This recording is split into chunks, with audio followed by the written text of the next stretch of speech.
Paano kung hindi ko na masabi yung I love you? Alam mo ba kung anong pakiramdam nun? Paano ka? Paano ako? Paano yung pamilya natin? Naisip mo ba yun? Hindi. Kasi hindi mo alam kung anong nararamdaman ko. Anong pagkakamali ko sa'yo? Kunin mo na ako! Para tapos na! Ayoko na! Ayoko na!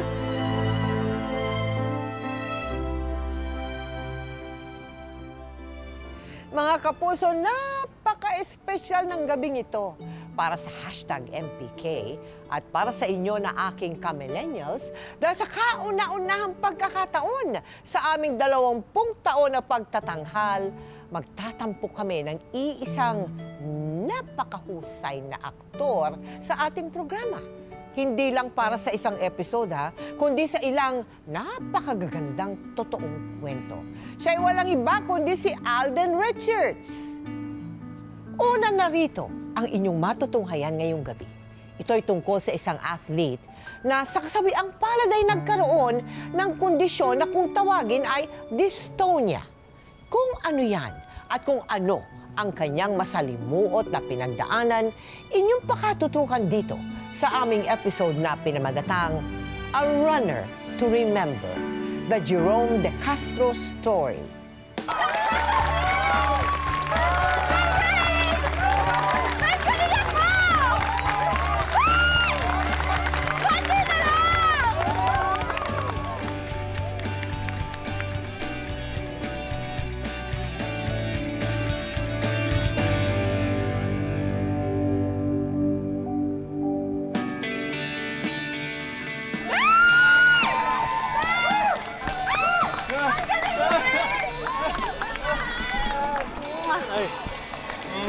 Siyempre, para sa'yo yung panalo ko.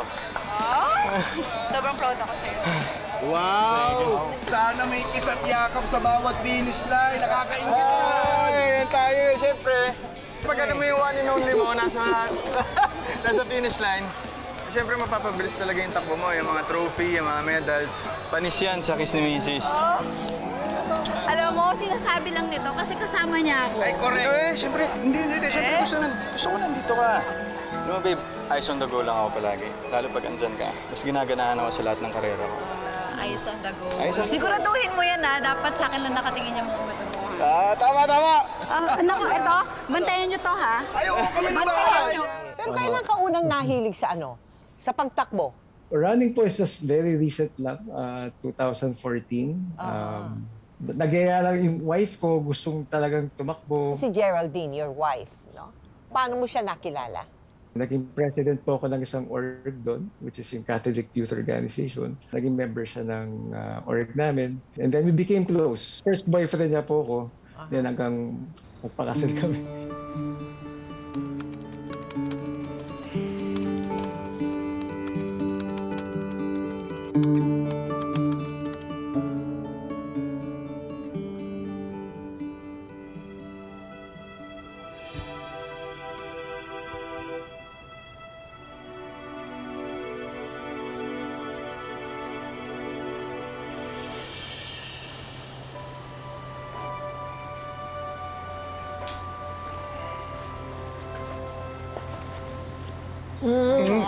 Ay, babe, sorry. Sorry, hindi na kita nasundo. Napos ko pa yung report ko eh. Okay lang, ano ka ba? Pero nagluto na ako ng ulam natin dyan. May adobo dyan, tsaka sitaw. Wow! Ang galing naman ng babe ko. Kaya mahal na mahal kita eh. Naman. Hindi ka ba napagod, ha? Dito ka. Ito? Ito konti. Sa braso. Masakit braso ko. Yan. Nasa mo. Oo nga naman yung babe ko. Ayan. Tapos baba natin konti. Baba konti. Hoy! Baby naman! sorry. Sige. Ay. Ay. Teka na, kumain na muna tayo. Ikaw talaga. Ay.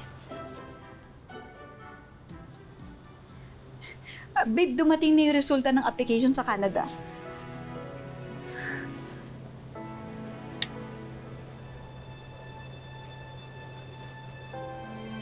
Denied.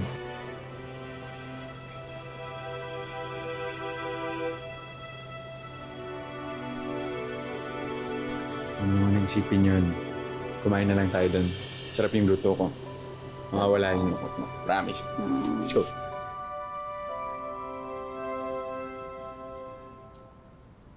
Mahirap talaga mag-apply sa Canada. Pero subukan nyo ulit. Wala namang mawawala eh. So, kailan kayo mag-reply? Sa ano po, sa... Actually, baka hindi na. Kasi baka hindi talaga para sa amin yung Canada. Okay naman kami. Okay ako sa trabaho ko sa health insurance. So okay naman yung trabaho ni Geraldine sa airport as a flight attendant. So, Iba pa rin sa Canada. Nakita mo ba yung healthcare nila? Saka educational system nila. Napakalayo sa Pilipinas.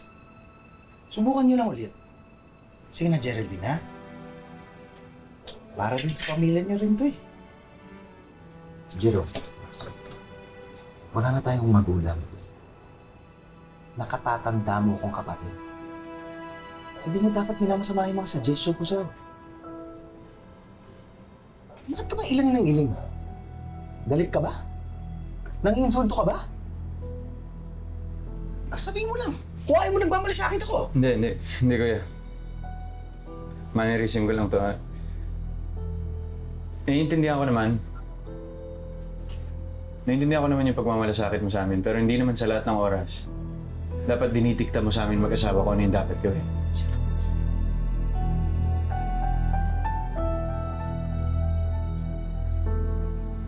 Walang muna.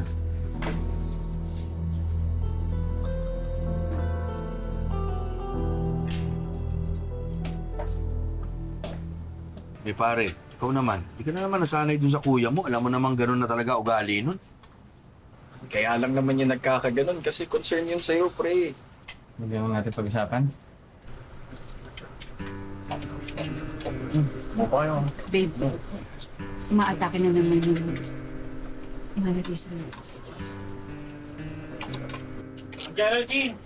Kayo naman po. Picture po.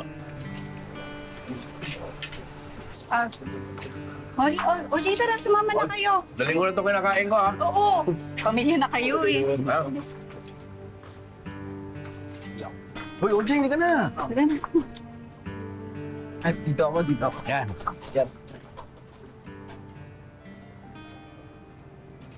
Sir Jerome, sa camera lang po tingin. Oo. Sir, pasensya na pero nakatabingi pa rin po yung ulo nyo eh. Oh, pare, okay ka lang? May stiff ka ba? Excuse me.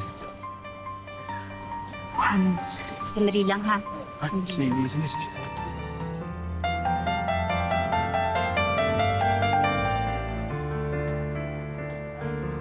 Babe. Babe, ano ba nangyayari sa'yo? Naiinis ka ba dahil sa napag-usapan niyo ni Mori tungkol sa pamimilit sa atin ni Kuya Joel na mag-Canada tayo? Hindi. Yung tungkol dun. Tsaka hindi pa ba titigil yung Canada na yan? Talaga ba? Canada na yan? Ganyan na lang talaga tingin mo sa pangarap natin? Ano ba nangyayari? Bakit parang ngayon nilalang mo na lang? Hindi mo nga maipaliwanag sa akin kung bakit bigla na lang nagbago yung isip mo.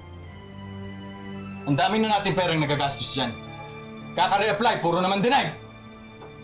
Pero Tsaka hindi naman si kuya nagbabayad, di ba? Ba't siya yung nagmamagaling? Jerome! Pero pinag-usapan na natin yun, di ba? Para sa pamilya natin, di ba? Tapos out of nowhere, bigla na lang ayaw mo na? Alam mo, sabihin mo na lang talaga, hindi mo lang talaga gusto. So, pwede ba? Tigilan mo nga yung pagpitik ng ulo mo. Ano bang problema niya sa ulo ko? Hindi ko nga mapigilan eh! Babe! Jerome! Babe, ano nangyari, Jerome? Ano nangyari sa'yo? Tulong! Tulong! Yung mga misdiagnosis sa'yo, ano yun? Yung una kasi, akala ko Tourette's. Sinitiskan ako. cervical spondylosis. Kasi may mga nakitang something sa leg. So, Yung final na, yun, sa akin cervical dystonia yung akin. Sa leg lang. ano pang nagbago sa, una muna sa ugali mo, sa pananaw mo noon sa buhay?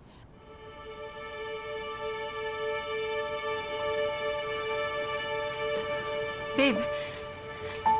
Babe. Bakit ngayon ka lang? Kanina pa ako tumatawag sa'yo hindi ka sumasagot. Dead bat ako. Saka tumawag ako dun sa opisina mo, hindi ka raw pumasok.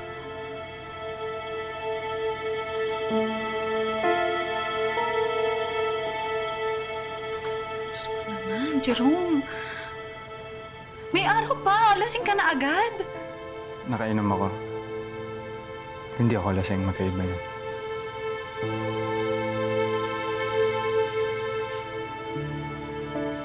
Alam ko kung anong nangyayari sa katawan ko, okay?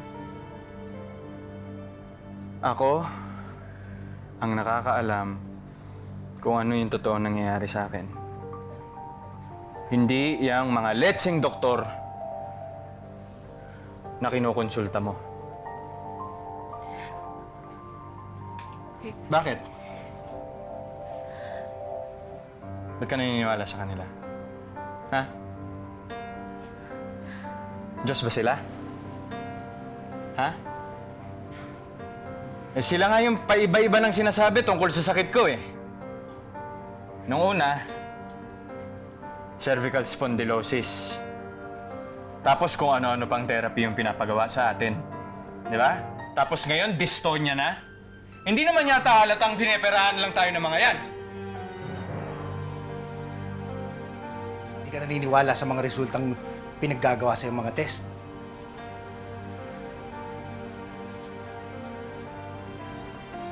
May gagawa mo rito. Tinawagan ako ng asawa mo dahil hindi ka niya makontak. Oo. Ito na ako.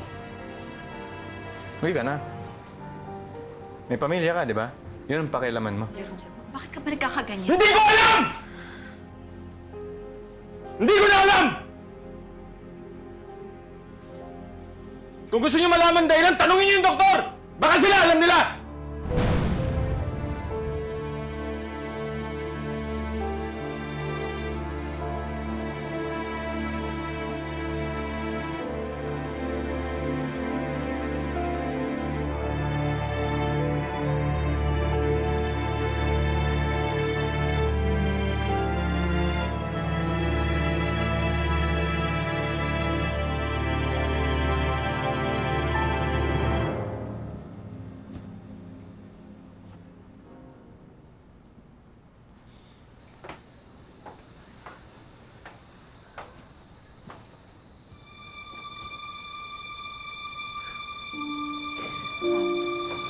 Babe, nakahain na yung agahan. Kumain ka na. Kamalit ka pa.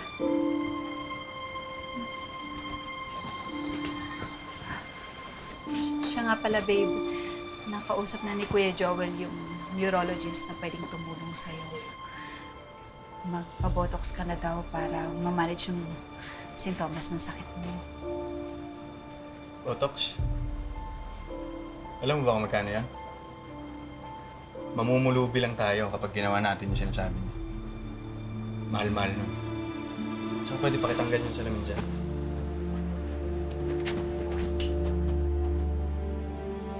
Nang maglaon, nahikayat din ni Geraldine si Jerome na magpa-botox dahil ito lang ang pwede niyang gawin para ma-manage ang sintomas ng kanyang cervical dystonia.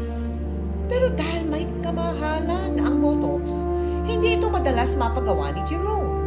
Bukod dito, hinikayat din ni Geraldine si Jerome na maging active at unti-unting bumalik sa matagal nang nakahiligan nitong pagtakbo.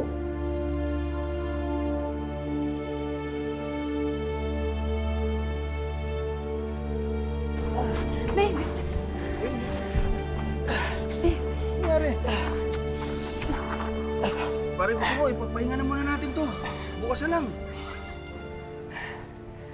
Hindi. Dapat noon palang tinanggap ko na to eh. Tama. Hindi dapat dyan nagtatapos ang buhay. Fighting! Kaya mamaya, boys night out. No? Sana naman prumeno ka, kasama natin asawa, oh. Ay, Ako talaga. naku, hindi. Okay lang. Matagal na rin kasi hindi nakapag-enjoy tong si Jerome. Kasama kayo. Para naman bumalik na yung sigla niya. Salamat, babe.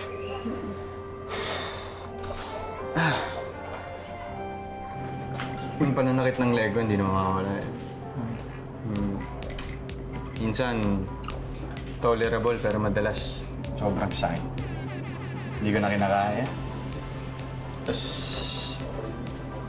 wala pang makapagsabi kung ano pang mga symptom yung pwedeng madagdag. May chance na meron pang pwedeng magbago sa katawan ko. Wala pang Jonas yan, bro. Wala. Pare, kung ano man maitutulong namin, saan dito lang kami. Alam mo naman yan. Salamat. Pero ayoko na kinakaawaan ako, ha. Mas inaalala ko kasi yung magiging effect sa pamilya ko, eh. Kaya nga ayoko na pinag-usapan yung sakit ko. Tsaka, pinipigilan ko na magpakita ng kahinaan sa kanila. Ayoko maging pabigat. Hindi ko mapapatawad yung sarili ko kung magiging burden ako sa kanila. 4, 5, 6, 7.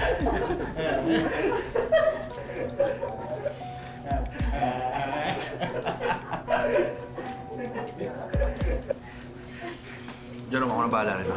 Na, okay lang yan. Kausapin ko lang. Hindi nga. Sige, kausapin mo. Pare! Pinagtatawanan niyo ba yung kasama ko? Sino? Siya? Alam mo pare, hindi namin pinagtatawanan yung tropa mo. Actually, natutuwa pa rin kami. Para siyang aso. Alam mo yung nasa dashboard ng mga sasakyan? Di ba mga tol? Pakisabi, salamat ha.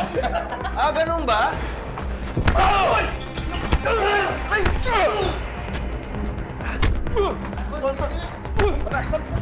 Bayos ka!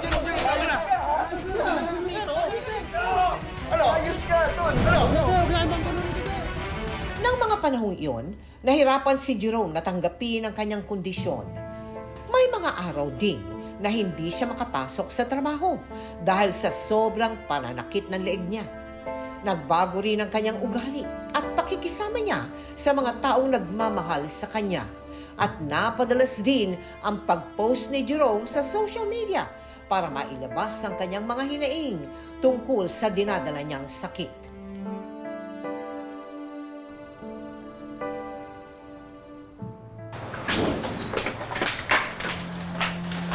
Jerome, ano to, ha? Ano yan?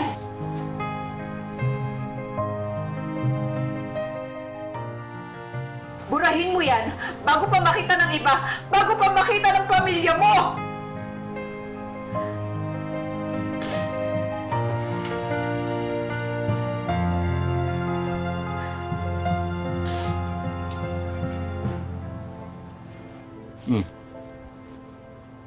Deleted na. Huwag mo nang binibigyan ng mga ibig sabihin yan, post-post lang naman. Anong gusto mo, ha?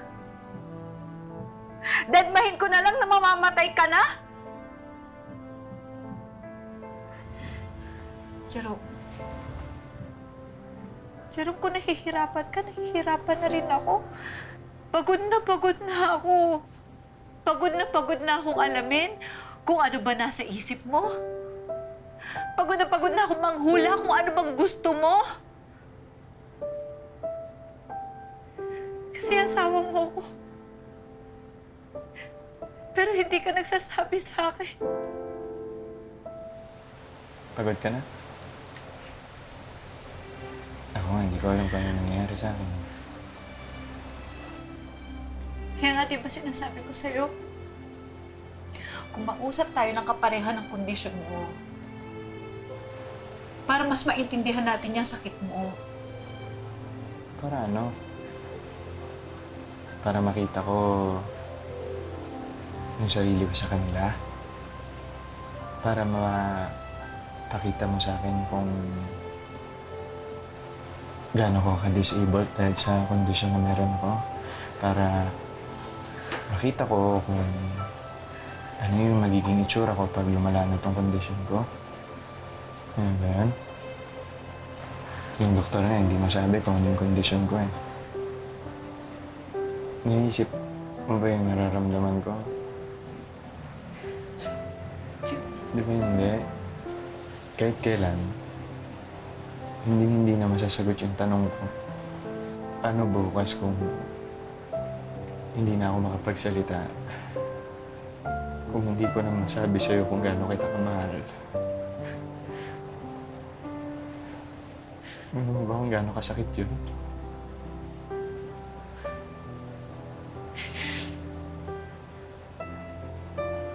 Paano kung hindi ko na masabi yung I love you? Alam mo ba kung anong pakiramdam nun? Paano kung mawalan na ako ng kontrol sa katawan ko? Paano ka? Paano kung ipagpalit mo ako? Hindi mo ba naisip ko yun? Paano ako magtatrabaho? Paano ka? Paano ako? Paano yung pamilya natin? Kasi nga wala na, di ba? Kasi hindi na ako babalik sa dating ako. Naintindihan mo pa? Masisisi mo ba ako na nagpo-post ako ng ganun?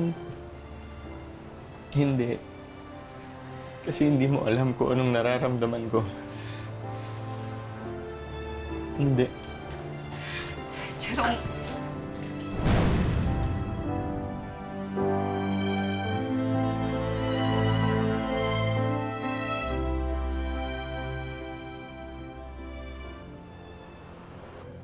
Ma'am, tanong ko lang ho sana yung pagpa-transfer ko po ng department. Sensya na po kayo ha. Iniisip ko lang ho kasi yung makakabuti po sa lahat na wala ko akong hinahawakan na tao. We observed that in recent months, you're underperforming, Jerome. At malaki na ang naging epekto nun sa workflow natin. I am so sorry to tell you this. But if your performance does not improve soon, we may have to let you go. Your other option is to resign.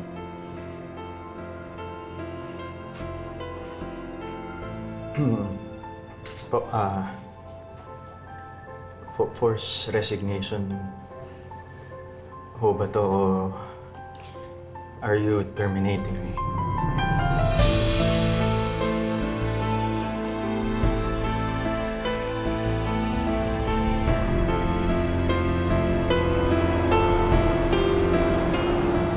You're underperforming, Jerome. At malaki na ang naging epekto nun sa workflow natin.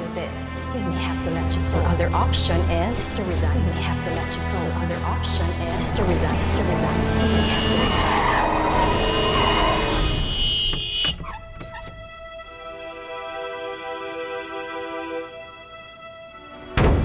Hoy! Ay gusto niyo pagmamaneho mo ha! Nakakadamay ka!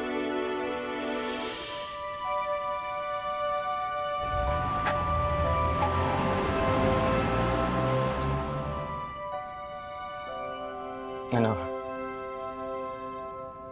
Ba't di mo pa tinuloy? Para matapos na itong paghihirap ko. Ba't ako pa? Hindi naman ako masamang tao eh.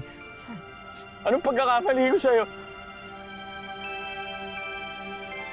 Kunin mo na ako! Para tapos na! Ayoko na! Ayoko na! Ayoko na matakot!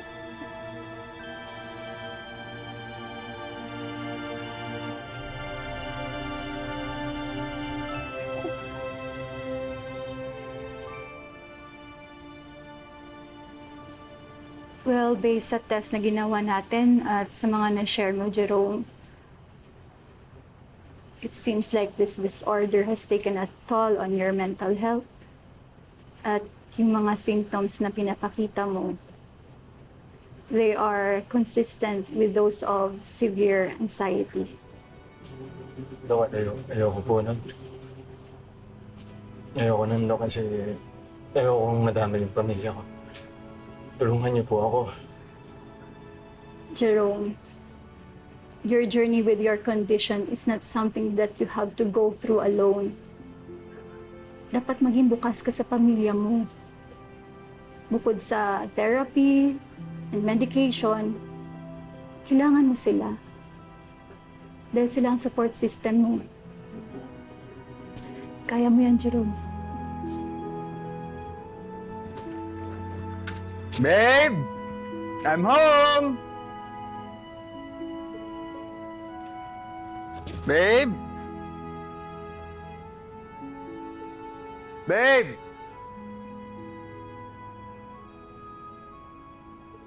May pasalubong ako!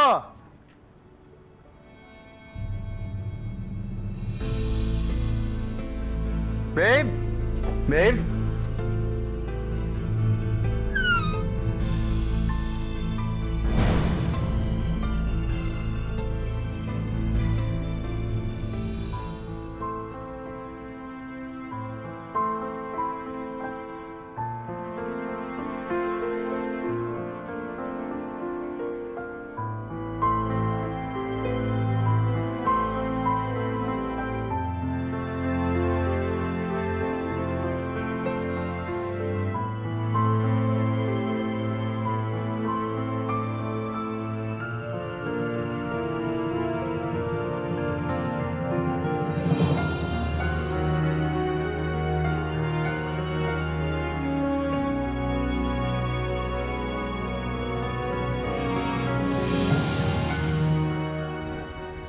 Kuya, akala ko kasi kaya ko itong labanan mag-isa eh.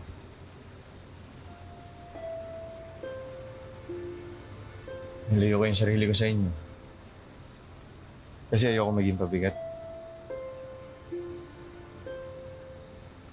Hindi ko na naisip na naitaboy ko na pala yung pamilya ko. Yan, pati si Geraldine, sumuko na din sa akin.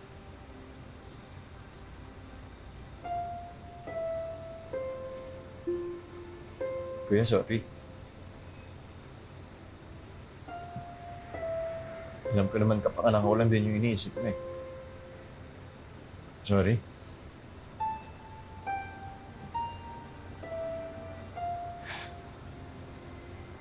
Wala ka naman kailangan hingin ng tawad eh. Naiintindihan kita. Kapatid kita eh.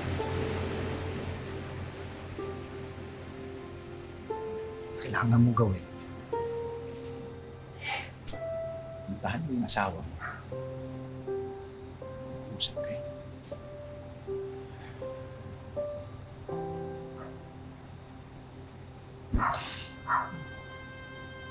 Oo, kuya. Hindi ako titigil hanggat hindi niya ako napapatawad.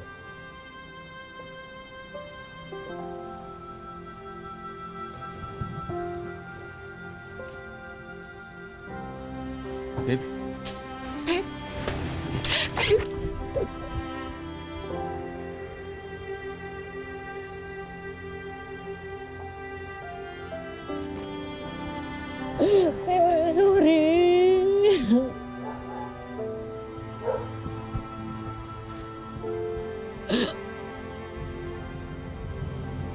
I'm sorry, babe. I'm sorry. Hindi mo dapat humingi ng tawad sa'yo kasi sobrang kitang nasaktan. Ikaw na nga lang yung tao na nakakaintindi sa akin, yung pinaka-nagmamahal, tapos tinaboy pa kita. Sorry. Hindi, babe. Ako yung may mali. Hindi dapat kita iniwan. Habang pabalik ako dito, paulit-ulit sa isip ko kung gaano ako kawalang kwentang asawa para sa'yo. I'm sorry. I'm sorry, babe. Babe, nandito lang ako. Nandito lang ako para sa'yo. Kahit gaano kahirap yung pagdaanan natin.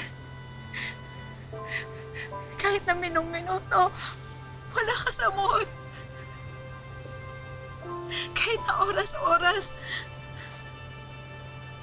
mainit yung ulo mo, okay lang. Nandito lang ako, hindi kita iiwan, ha?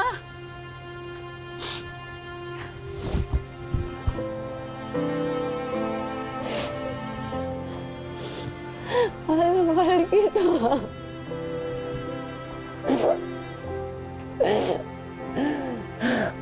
Mahal na mahal din kita. Sorry.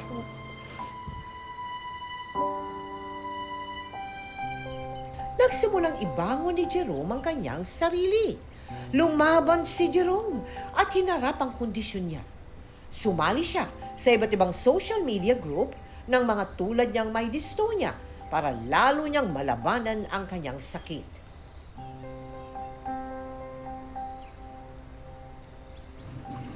Mahal, Kain. Ganyan po siya. Pero hindi po siya susuko. Alam nyo, nagpupumilit pa nga po siyang maghanap ng trabaho kasi siya lang po yung nagtataguyod sa pamilya namin. Sabi po ng doktor, mabuti daw po sumailalim siya sa deep brain stimulation para mabawasan po yung abnormal yung paggalaw. Pero 3 milyon po yung kailangan. Eh, wala naman po kaming ganun kalaking halaga.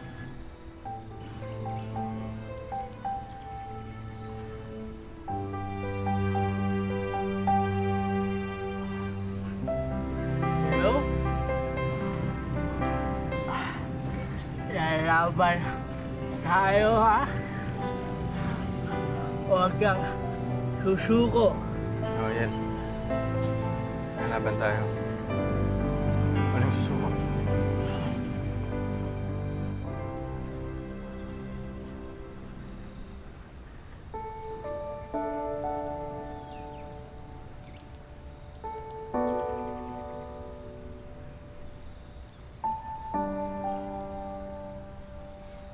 I'm so proud of you, babe. Thank you, babe.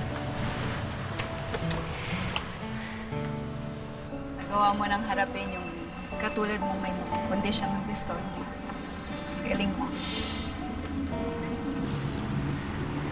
Ang dami ko palang pwedeng magawa, no, babe? Masyado lang ako naging selfish. May iba pala na may kagaya ng kondisyon ko pero mas mahirap yung pinagdadaanan sa akin. Pero patuloy na lumalaban, sinuntalang ako. Wala. Bumukmok. Nagagalit sa mundo. Tsaka nilalayo ko yung sarili ko sa inyo.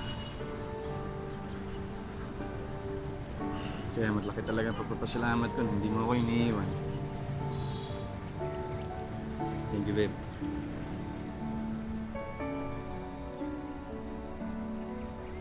Babe, gusto kong makatulong kay Yel sa pagpapagamot sa mga kagaya niya, kagaya namin. Hindi ko alam kung paano pero gawa kong paraan. Kaya mo yan, babe. Ang gusto, may paraan. I'm sure makakahanap ka ng babe.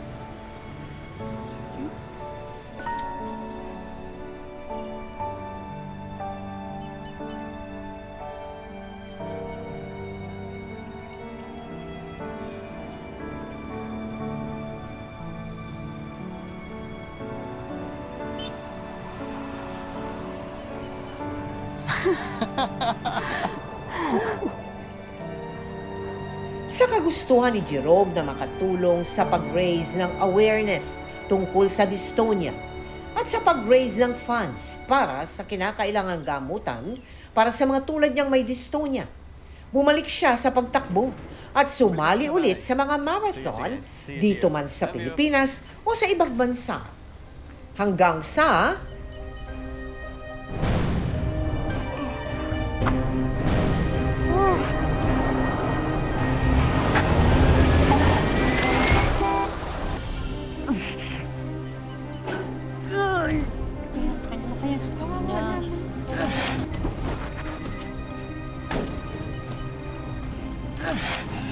ka lang?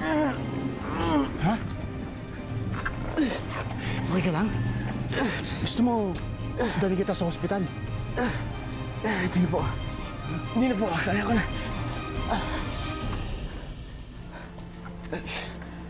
Salamat po. Ingat ka. Salamat.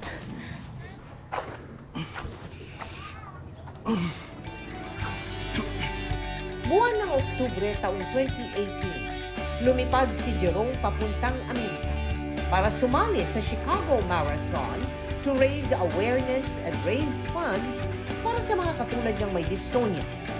Sa nasabing event, nakilala din ni Jerome ang iba pang dystonia patients. Babe, natanggap na daw ni Yel yung mga na-raise mong funds para sa kanila. Maraming salamat daw sa lahat ng efforts mo.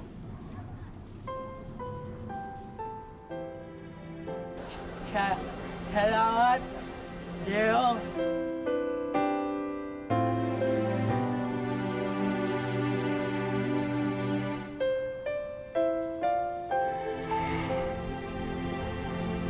Sobrang sarap pala sa pakiramdam, no, babe? Na kahit may ganito akong kondisyon, nakakatulong ako sa mga taong nangangailangan. Gets ko na ngayon. Mas naiintindihan ko na oo, may sakit ako. Pero hindi ako yung sakit ko. It will never, ever define me. Parte lang to ng pagkatao ko. Parte lang yon sa kung sino ako. And a bigger part of me wants to make the biggest difference. Gusto kong matulungan yung mga tao na may kondisyon kagaya nung sa akin. Tsaka isa pa, babe. Yung Canada. Babe! Will you go to Canada with me? Yes! Yes, babe!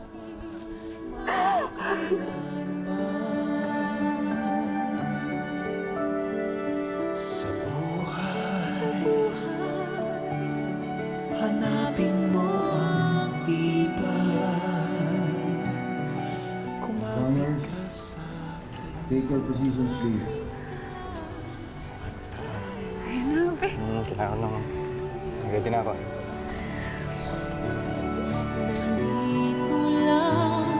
Nandito lang ako para sa'yo.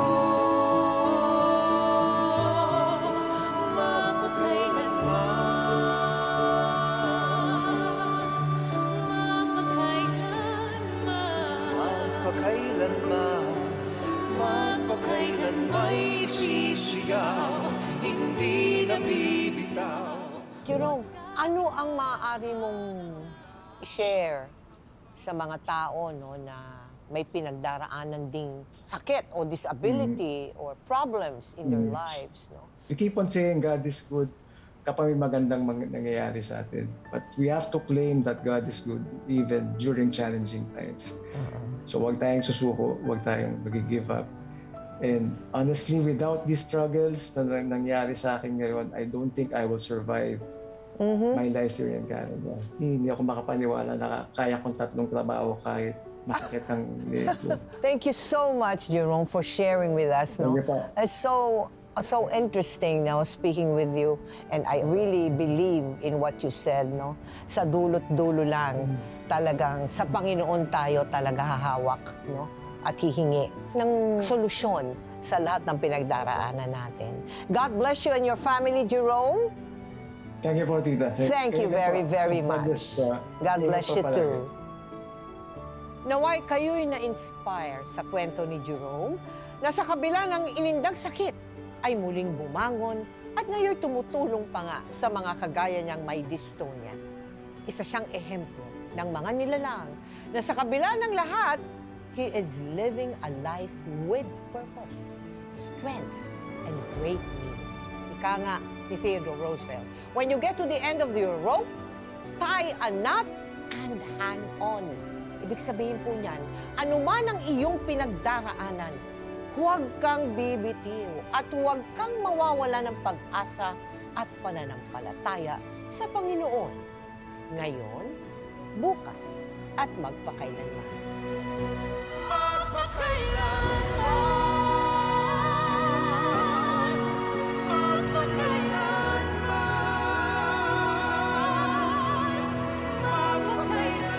Yan ay paulit-ulit mo sasabi sa akin ang problema ko sa sperm count na yan. Hindi ako naniniwala dyan. Dahil hindi ako baog. Hindi kung hindi! Taksinan mo ako! Ayop ka! Nagdala ka ng babae dito mismo sa bahay natin! Gusto ko lang patunayan sa'yo na hindi ako baog. Ang na-miss ko, ikaw. Ikaw ang na-miss ko. Buntis na daw ako 4 months na. Hindi ko alam kung anong gagawin ko. Hindi ko masabi to sa pamilya ko. Natatakot ako. Sige, iniputang mo ako sa ulo eh. Habang malayo ako, meron kang ibang lalaki dito. Natamod ka ba?